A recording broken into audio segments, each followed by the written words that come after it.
Sorry, everybody. I got kicked out. I don't know what happened. Can you all hear me?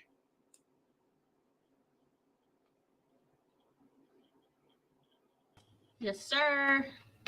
I don't know what happened, but it looks like it's reloading again. All right. So we have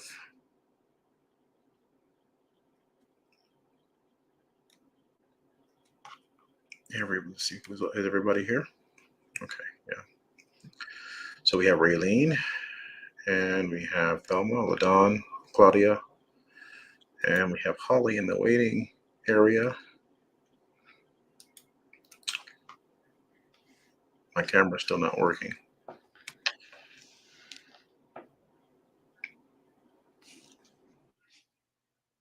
Mine just went out. Mine is all slow too. I'm blinking for a long time.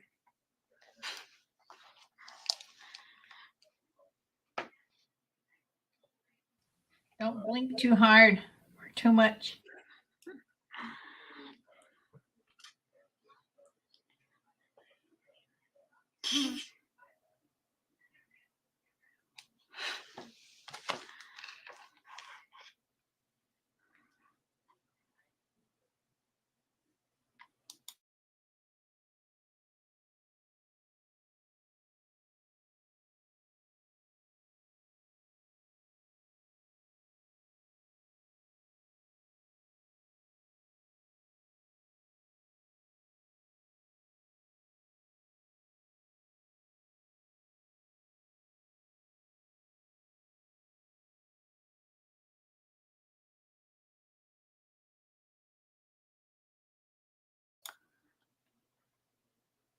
Troy, I can't hear you.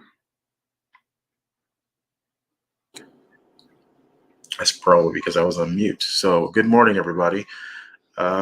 Today's date, September 8th, 2022. We're getting started a little bit late. The time is 11:14 a.m.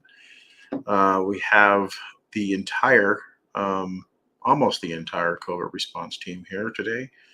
But we're going to go ahead and get started and kind of set up this presentation a little differently because we do have a guest that's here today. So I kind of want to go over a little bit of the agenda. We're going to go over the COVID update for the community and also for the state of New Mexico. And then we're going to talk about the upcoming vaccination events that are coming up and some quick updates from the department. And then we're going to have the 988 Suicide and Crisis Lifeline presentation at the end. So we're going to get started and get through this pretty quickly.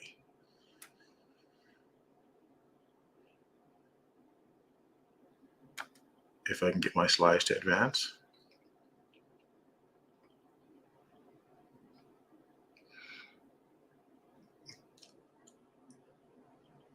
Looks like we're frozen again.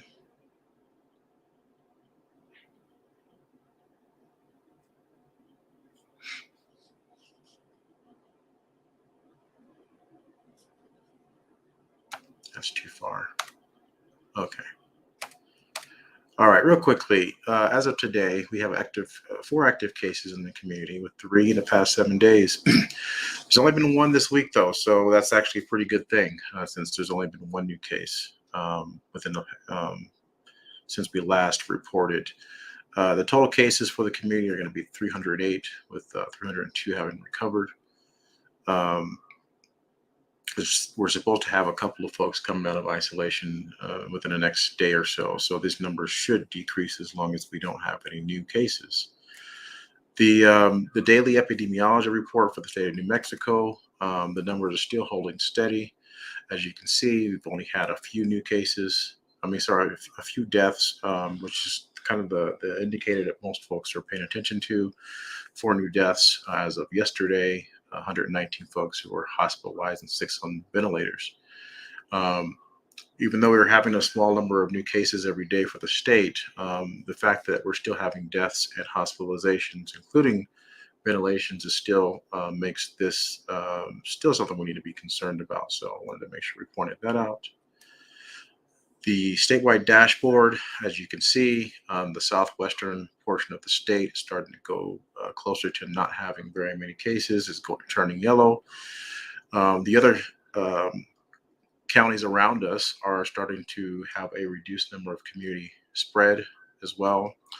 But as you can see with the black circle in the middle, that's us in Santa Fe County. We're still in red, so the community transmission is still quite high. Something that I found quite interesting is that when we were talking about the cases in the state of New Mexico before, the case count between male and female new cases were about even. But for some reason, it's showing that females are actually testing positive more than the men at 53% in comparison to the 43%. The variants that are in the state of New Mexico, this is going to make sense and be important for when we talk about the vaccine clinics. But if you look at towards the right side of the screen, it's showing the dominant variants that are in the state. It shows BA5 being the primary and BA4 being the secondary. So there used to be where we would have a split between three or four different variants at one time, and now it looks like the BA4 and the BA5 variants are the primary variants in the state of New Mexico as of right now. Why does that matter? It matters because when we have our vaccine clinics that coming up next week and at the first of the month, the Omicron bivalent booster that's going to be available for everybody in the community focuses on the BA4 and the BA5 variant, subvariant, I should say. And it makes sense, right? If that's the primary and dominant variant that's out there, we should be focusing on trying to prevent and provide protection against that variant. For community members that are watching or are going to watch this later on, I just wanted to point out the two flyers that are on the screen. September 15th between 3 p.m. and 6 p.m. at the Senior Center, there will be a vaccination clinic, which is just next week. All vaccinations are going to be available. Anyone between the ages of 6 months and older will be able to get a vaccination or vaccine. There will be Pfizer and Moderna. I think the last time we had a clinic, or the last couple of times we had a clinic, it was primarily just Pfizer. But it looks like they're going to have a mixture of the two. Both vaccine options will be available. And then on the 1st of October between 8:30, this is a Saturday. So those of you who are working on the 15th or can't make it on the 15th, the 1st of October is a Saturday, and there will be another clinic or event from 8:30 to 1 p.m. on that day. Now, it used to be set up to where you had to register for the clinics, but we had such an issue with the registration link from the Department of Health that it's no longer required for you to register on their website. However, we need you all, if you're going to be registering, to call the COVID line, the COVID hotline, to get put on the list, because we need to know how many people are going to be showing up, because the Department of Health needs to know how many vaccinations they need to bring. Because as we all remember, these vaccinations have to be refrigerated at a certain temperature, and they don't want to waste vaccines if they could help it. So if we know numbers, at least approximate numbers, we will be able to send that information to the Department of Health, and they'll know how many vaccinations to bring, as well as how many nurses to bring to actually administer the vaccination. So these events we're grateful to have the Department of Health that basically, as soon as we ask, they make it a point to come out and provide us this option. So take advantage of it. So far, we have quite a few folks that are scheduled. I think we have over 60 people that have called and put themselves on the list between the two dates. So as fast as you can. This is available to tribal members and non-native folks. who live in the community. So anybody can register or can sign up for this event. So show up, call us, get on the list, get your vaccinations. Just a repeat of the COVID safe practices. We're not going to go through this. I think we all know about this, but we know that the best protection to keep yourself from becoming ill or really ill from COVID is to get vaccinated or boosted if you're eligible, and to avoid large crowds and do your best to keep yourself safe and the community safe. With that said, as always, the questions, if you have questions, you can either put them in the chat box of the YouTube or Facebook Live, or you can call us at the COVID hotline 505-252-5986, or you can email us at the COVID email, covid@sanipueblo.org. With that being said, we're going to have a few quick updates from the different programs, if there are any, and then we'll get ready to have our 988 Suicide Prevention and Crisis Hotline presentation. Does anybody have anything to update?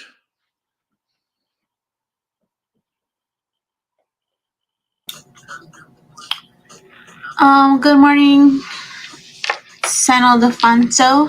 This is Raylene Martinez talking. I would like to remind the community that, or I'm not sure if many of you have seen the bulletin or the flyers on Facebook, but we are having an acupuncture event on September 28th.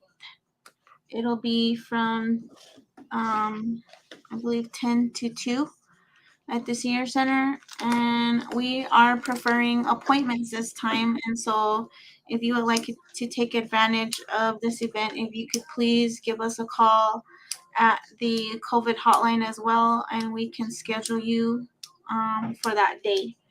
Also, yesterday we also planned another event, and this will be with Miss Ladan Yazi, and it'll be called Whole Wheat Specialty Bread Making, and that'll be on September 29th, and it'll be from 5 to 6:30 at the Senior Center living room as well. So if you would like to join us for that, please feel free to swing by. And then I believe the outdoor cooking event that is scheduled for next week, September 14th, is full. And so thank you guys for signing up for that event as well. We also still have Walking for Wellness on Tuesdays and Thursdays at 8:15. So please come out and join us. I'm sure as the weeks go by, it'll be cooler in the morning, and so eventually we will move the time.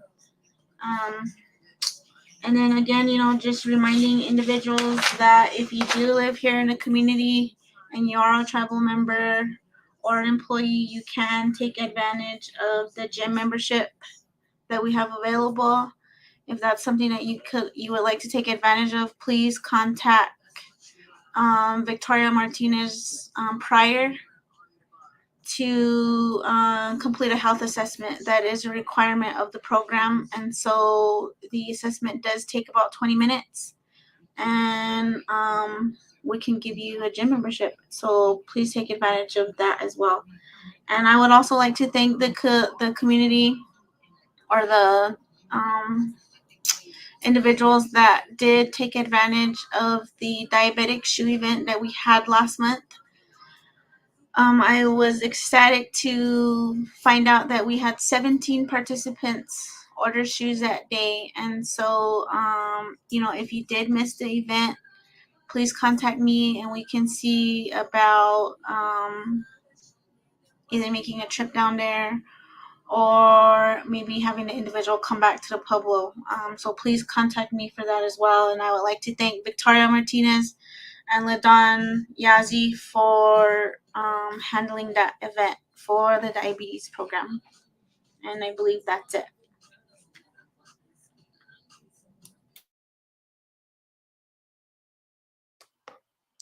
Thank you, really. Anybody else have any updates?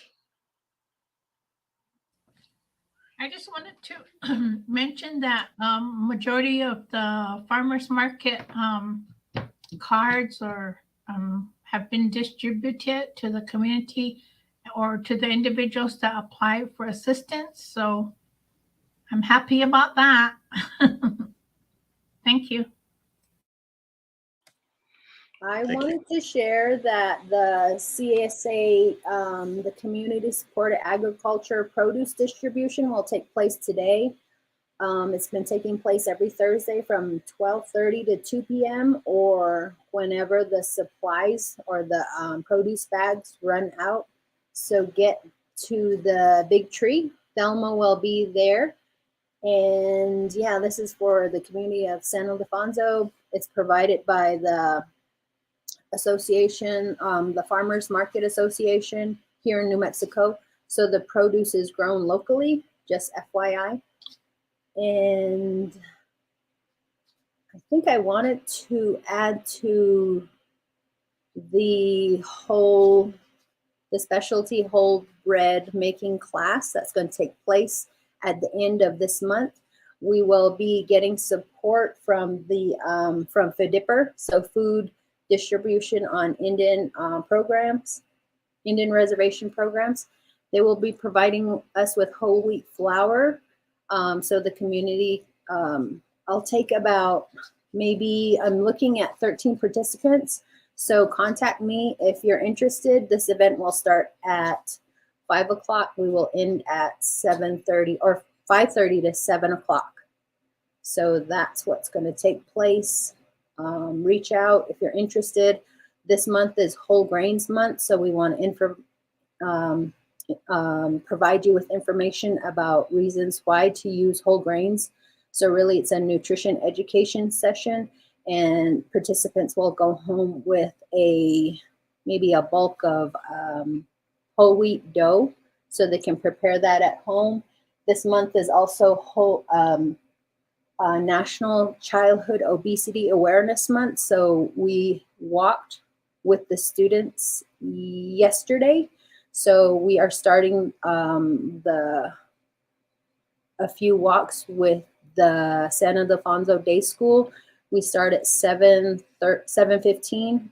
So two groups will meet, two separate groups. The one group will meet at Black Mesa Housing, correct me if I'm wrong.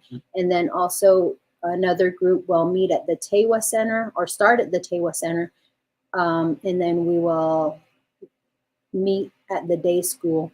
The community is welcome to join us in participation, and we will do this for the next couple Wednesdays. So drive slowly in the morning on your way to work.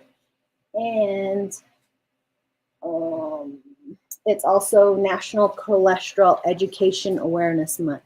Last week I provided some information. Maybe I'll provide a little bit more information next session. That's all I have. Thanks.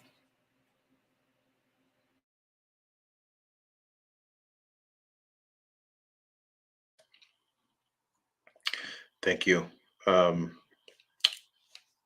Darylyn, do you have anything?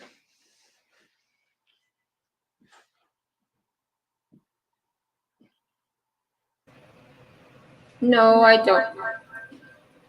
Okay. All right. Looks like that is the end of our part, and we're going to see if Holly is ready so we can bring her in to the mix and start having the discussion and presentation about the Hi. 988. Hi, everybody. My name is Holly Patterson. I am the social media kind of manager and content creator for our 988 kind of outreach for the state of New Mexico for the Native American kind of perspective.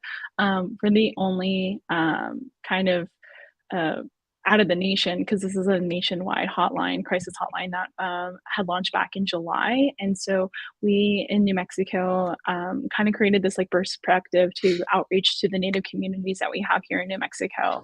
And so we've been essentially doing a lot of kind of grassroots methods of pushing out our message, because we know that a lot of like parts of New Mexico, especially the tribal areas, don't have internet access. And so we kind of did this great grassroots kind of effort of printing out yard signs, doing a lot of flyers, postcards, kind of promotional items that we're pushing out to our Native communities so that they know that this is a resource that they can take advantage of. Also, too, we have a lot of infographics of letting people know how they can reach 988 not just by calling or either texting. They can also reach 988 of a support crisis hotline through chatting through the website of suicide prevention lifeline.org/chat. Also, too, if you need any other more information about 988, definitely go to the website that was built of 988nm.org. And you can follow our social media platforms as well, too. That is at 988nm crisis support. And so we're on Facebook, Instagram, and as well as TikTok. But take a look out for our orange yard signs that we have across the state, the blue bags that we have that are sports bags, as well as backpacks, and a lot of the great, amazing promotional items that we have. We try to go, to Native events right now. We really kind of did this amazing event with the Santa Fe Indian Market this past August. And so we're really kind of excited that a lot of people have been able to utilize this resource, and we've heard a lot of kind of great feedback that this has been something that people have been, referring their family members and friends to take advantage of. So besides that, I don't really have too much, just kind of like pushing out that this is a free and confidential resource, and that we kind of are really using our awareness to push out to our Native communities here in New Mexico. So I can take any questions.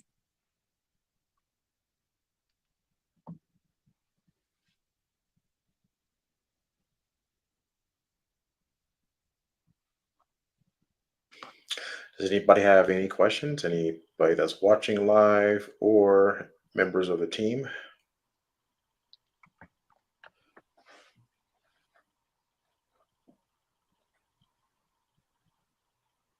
Are you, hi.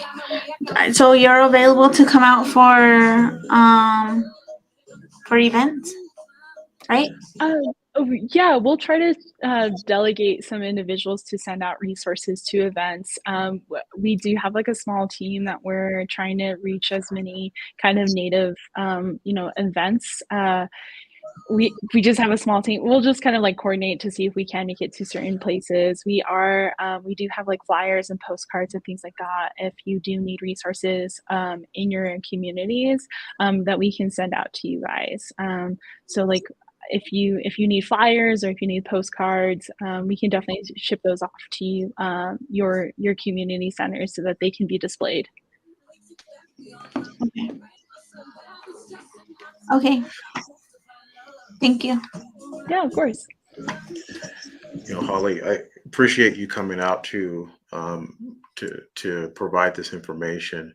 I think one of the challenges that we have in our community is that getting the information out to everybody is difficult to do, and so sometimes we need to have someone present to have these conversations with individuals who have questions.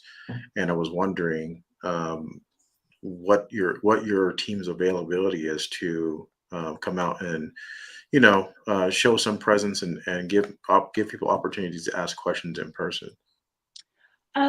So because our team is very, very small, I'm not too sure right now what our availability is to make it to all of the events that are kind of happening across the state.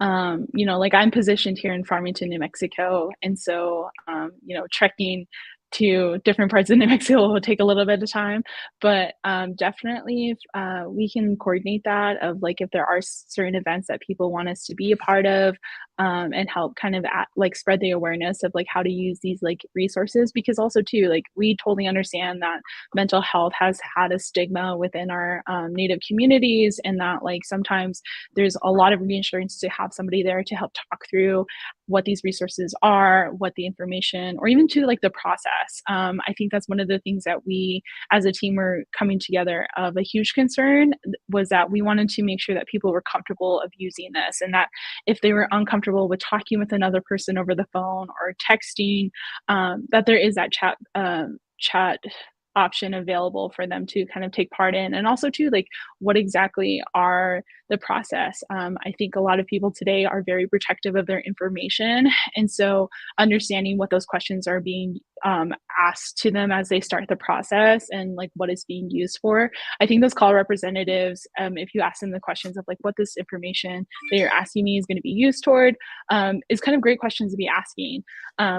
So I would love to coordinate with you guys or anybody about like what there are potential events that we could come to kind of help advocate for it.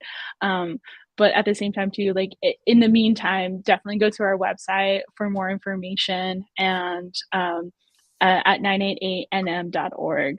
But for Native outreach, we're just trying to push out like the kind of Native perspective with our team right now. What's your website again? It's going to be 988nm.org. Okay.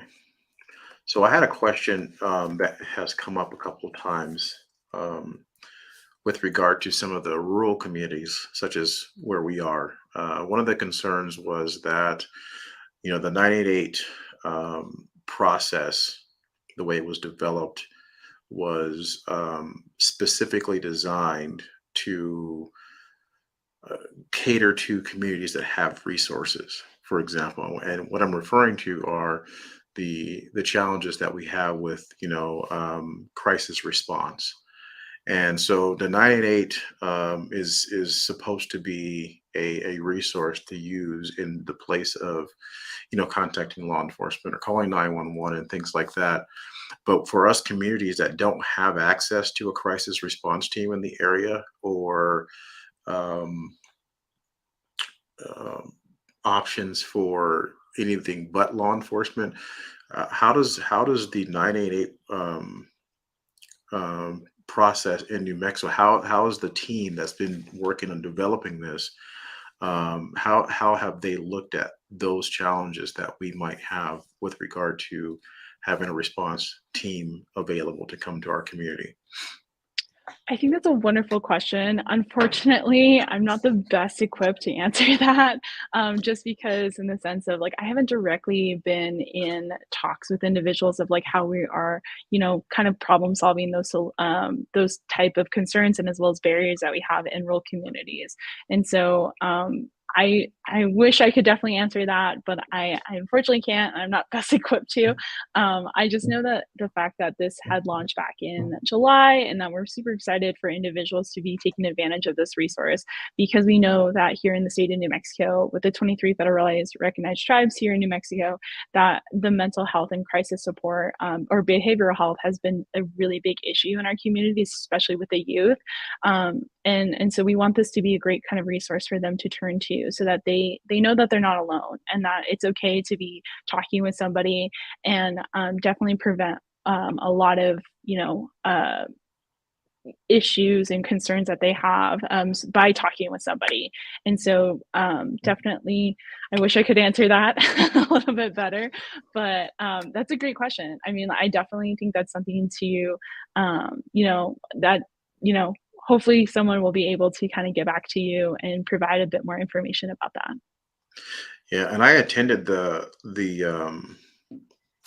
consultation call that happened right before the launch, and I actually brought this question up, and I never had, I didn't get a response then. I'm just concerned, not concerned, because I don't think there's going to be a lot of situations where a crisis team needs to respond, because we are referring folks to 988 for these types of situations, because the on telephone conversations, the text conversations, and the resource referrals. Those are going to be important in those situations. So folks still need to take advantage of that.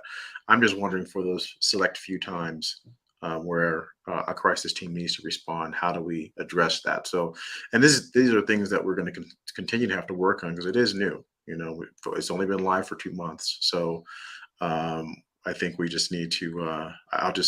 Somehow we need to have that addressed, because I know in city of Santa Fe they have a crisis response, but they're 45 minutes away. And Espanola, Rio Arriba County, is looking at starting their own crisis team, but they're still in the RFP process, so they don't even have anybody identified yet to provide the crisis response. So I think we're just kind of like in the middle of that transition right now. That it's just a curious question. I didn't know if you were going to be able to answer it, but thank you.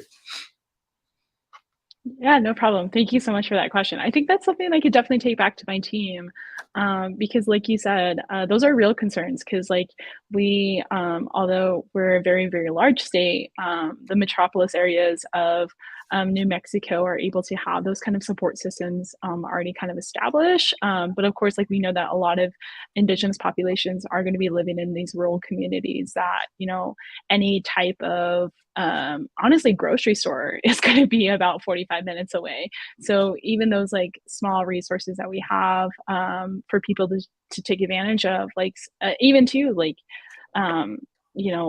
connecting through having a clear phone call with people or sending a text message, like those are even though 988 is like an amazing resource right now for people to kind of turn to, they're all, it's problem solving essentially for those very, very rural communities that it's hard to get like a cell phone signal within, or to get kind of Wi-Fi internet band to like help to tune into those like chat functions. So, I mean, I think, like you said, 988 is still very young, and it's only been active for about 2 months now. So I think as we progress a little bit more into this and start kind of trying to tackle those issues, that hopefully a lot of those questions will be answered, and we'll have like kind of great alternatives for people who live in those very rural areas of New Mexico. Thank you. And before we go, I just wanted to give you an opportunity to kind of go over a list of situations that can be handled by 988 that you can, if you have that opportunity, to bring that up. Yeah. So people are aware of that.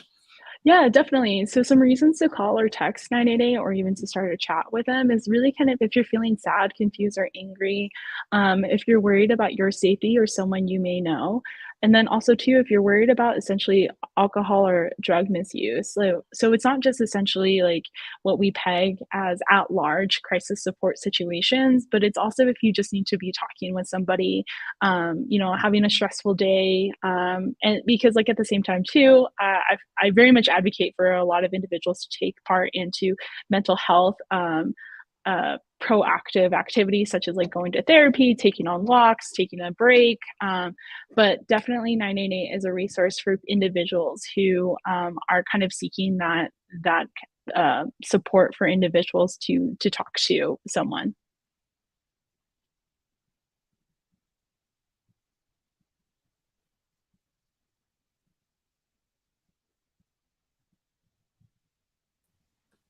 Lost Troy there for a second.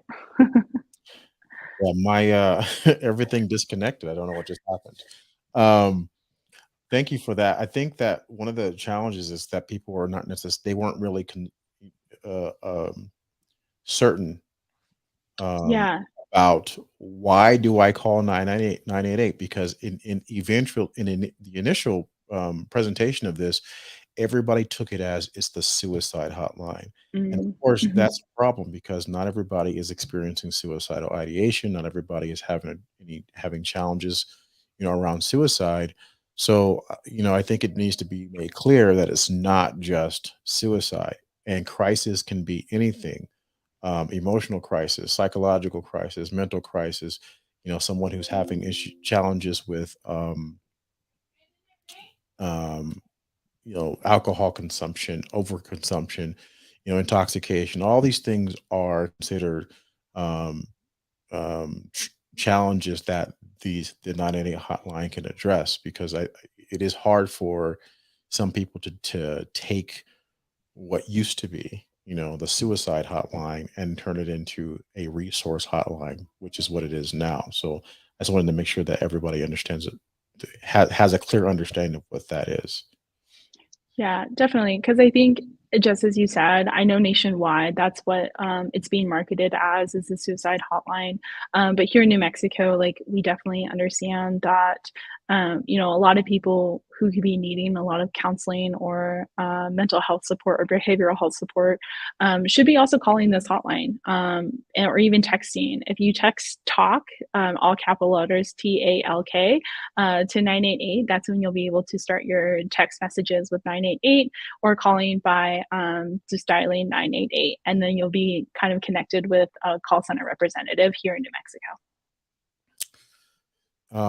One final question is, so some of the other tribes have set up in their local areas options for uh, native um, folks on the call center, those who are identified as Native American or indigenous people, taking the call so that people can feel a lot more comfortable. And I was wondering, is the state working on, because we have so much tribal representation or native representation in the state of New Mexico, is that something that they're working on to have that available?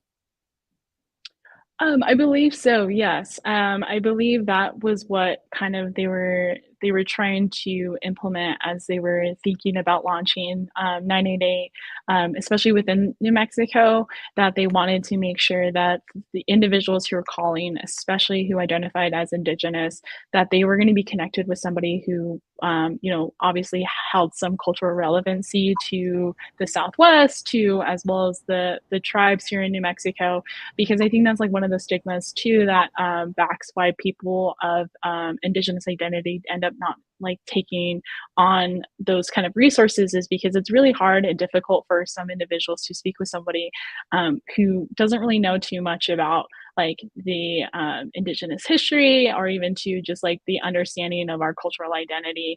And so I believe that was one of kind of the one of the goals here in the state of New Mexico, is to have representatives who definitely fully understood, the diverse population that we have here in New Mexico in the Southwest, and make sure that we were best serving the populations that are here, and the cultural communities that are here in New Mexico. Okay. Do you know if or when that's going to be a standard that's going to be available? I'm not too sure. I'm so sorry. I'm not too sure about that. I definitely think it will probably happen within the coming months, as like we start pulling a lot more data together. But I cannot give you a definite answer when that will not be implemented. But of course, the more folks from tribal communities that call, the more representation is going to be, identified, and then the need will be met, basically eventually. So the encouraging piece is that we should continue to push the 988 option to our community to make sure that they understand it's available, and even if you don't get someone who is you know that is a of like cultural identity, there's going to be someone that can help you and potentially refer you to someone who does have that cultural identity. Is that correct? Yeah, definitely. I think it's right now, because it is so young, of only being active for about 2 months now, that take advantage of this, so that we can show that there is a need for this resource to have like a culturally diverse of like resources, and as well as representatives to help, the individuals here in New Mexico. Perfect. Well, we are always thankful for anyone who is going to come out and talk with our community and provide information to the community, and so we appreciate you taking your time. We have events that are coming up, and I don't know, like we said, we don't know what your availability is, but it would be great when we do have a gathering of folks that we could have someone present to have this conversation with people who might be curious or even have reservations about 988 at this point because it is so new. So I don't know. Do you have a number? Oh, actually, I have a number here that we can call you to try to set something up based on availability. Yes, definitely. And then we can come together as a team and start kind of that logistic planning of like what events we can definitely make to help. Again, talk with people and make sure that they, at least have some of their questions answered, or even to, um, you know, like as you said, like pose any kind of concerns that they may have. Okay. And what are the methods that they can contact 988 one last time? They can Yeah, so they can, call by calling 988. They can text, by starting the text message with, sending the first one as TALK, TALK, all capitalized to 988, and then the last one is messaging, in which they can chat, by connecting to their local crisis center via the internet, by using the website suicidepreventionlifeline.org/chat.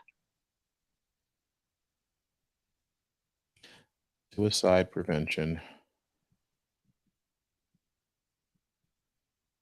What's the rest of it again? Oh, Suicide Prevention Lifeline, .org/chat.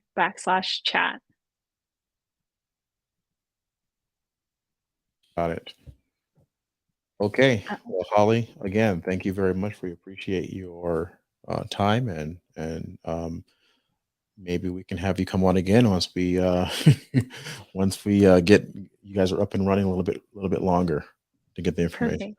Yeah, thank you so much for having me. And then follow us on social media for Facebook, Instagram, and as well as TikTok. We like to post our photos of our yard signs across the state, as well as like people who, have our promotional items. So definitely, if you want to see us in the community, either tag us or use our hashtag of the 988 NM Crisis Support. Perfect. Thank you very much. Yeah. We appreciate it. Okay. Have a great day, everybody.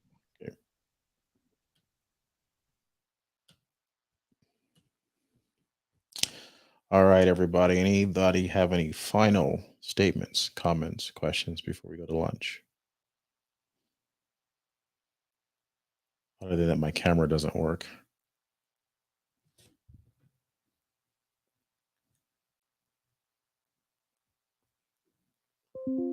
All right. Thank you all again. Those who are watching live, those who are watching the recording later. Questions and comments can always go in the chat section. We will get to them when we see them. And we appreciate everyone's time.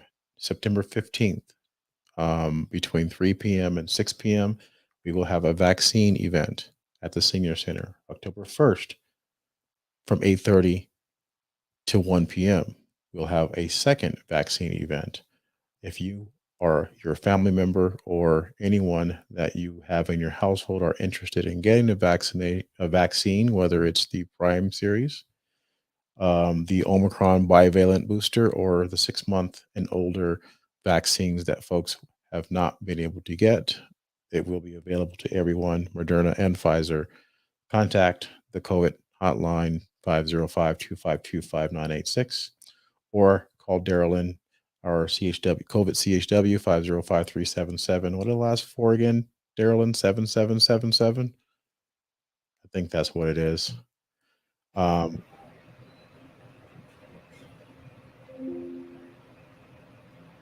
Contact either telephone number and get yourself the on the list. Yes, that is a typo, Ladon. I saw that earlier and I was so wondering how that happened, but I think I hit the star instead of the 8. So 8:30 to 1 p.m. Saturday, October 1st. Again, thank you. Oh, there's a number. 505-377-4777. That is the number to contact Darylyn if you cannot get through to the COVID line or for whatever reason. You can contact either number and get yourself on the list. Appreciate you all, and we will see you all next week. Have a good day. You too.